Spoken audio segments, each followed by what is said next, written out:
Lauren, if teachers contract COVID-19, substitutes will be the first ones districts call. District 11 alone says they've lost 70 substitutes, and many of them give different reasons as to why they're not coming back this year. Heather, a boarded up storefront hides the damage of the inside. This plywood is just a small sign of the damage a Prius left behind after crashing into this dispensary just yesterday. Earlier today, I spoke with Dr. Leon Kelly, who told me at least 100 cases were from the jail outbreak here in the county, but we now know it is most likely a bit higher. He also said that there were at least 300 other cases that were coming from our community. I've definitely already had a burger, some fries, and a drink. It's a must-do if In-N-Out comes to your state, and of course it is here now. It's been a crazy day. All day here, people have waited 2, 3, even 4 hours just to get a burger. If you take a look at this line, Lauren, Heather, a lot of resources are going into fighting this fire. We've seen helicopters flying over this area, and from this spot here along Highway 115, you can see smoke billowing from trees and the mountains. Bart, we've done these stories nearly every week. Hospitalizations are now back up and back on the rise. Only this time, Dr. Michael Rashan here at Penrose Hospital says he hopes people do more than just shrug it off. Lauren, we spoke to several customers today in the parking lot as they went into the store. They told me they had no idea there was even an outbreak here. Hola, muchas gracias por su sintonía. Soy Alexis Dominguez con su breve noticiero. Miremos los números de COVID para el resto de la región. El condado de El Paso ayer reportó 525 nuevos casos y 6 nuevas muertes. Empezamos con noticias de última hora de Denver. Esta tarde, el aumento de un 6.4% de casos de coronavirus en el área de Denver podría hacer que la ciudad vuelva a una orden de quedarse en casa. El promedio de las encuestas nacionales muestran a Joe Biden ganando por 8 puntos, pero esta carrera se decidirá en esos estados cruciales de batalla. Hospitalizations have nearly doubled, and now doctors here at UC Health are canceling non-emergency surgeries to attend to COVID-19 patients. From the outside, we can't see the chaos the virus is creating among patients and staff. I can't put you on the floor and see all the floors closed, people in PPE, the isolation. I really would love to walk you through and see the pain and suffering and the difficulty on that unit. Staff is now caring for 110 COVID-19 patients, up from 75 last week. Another increase from the 57 patients we saw during the peak in April.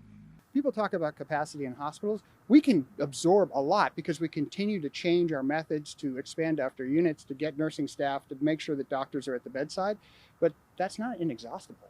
Dr. David Steinbrunner is the Associate Chief Medical Officer at UC Health. He says on top of rising hospitalizations, staffing is now at a critical level. We may have bed space, we may have places that we can convert into units, but we need people at the bedside to take care of them. Staff is being reassigned to other areas to care for patients, and some are picking up additional shifts. And patients seeking non-emergency procedures or surgeries are now also making sacrifices.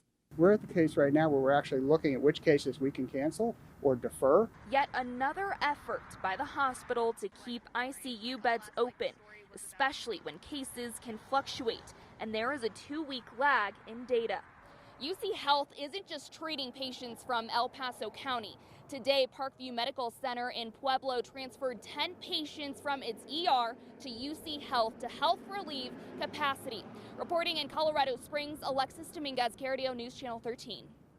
A year full of bad news and a concrete goose is all Kent and Sean needed to inspire them to bring smiles amid a pandemic. If we make one person happy a day, then we're happy. It started close to home. Started out just like picking a few of the outfits, and it started out as just Gertie, and we put one outfit on, and then, well, let's just keep doing it. But after they shared all the waves and smiles with their neighbors, Dogs love her too. They knew it'd be kind of selfish not to share with the rest of the world. Because it was bringing joy to people, we just kept doing it, and they gradually got more elaborate, and we've added characters and a few little props. And oh boy, has it grown. They liked the president one, Gertie for president. We've done school a few times. We did the Back to the Future. We did do one when goose hunting season opened, which was hilarious. Gertie's closet now takes up the entire living room. This has been really fun for me. I mean, it's just silly. If it seems like this came naturally to Sean Carney, it's because it did. I am normally very much an art person. I'm a glassblower and an artist, so for me, it's been my creative outlet. Her creative outlet soon became a bonding experience between her and her dad.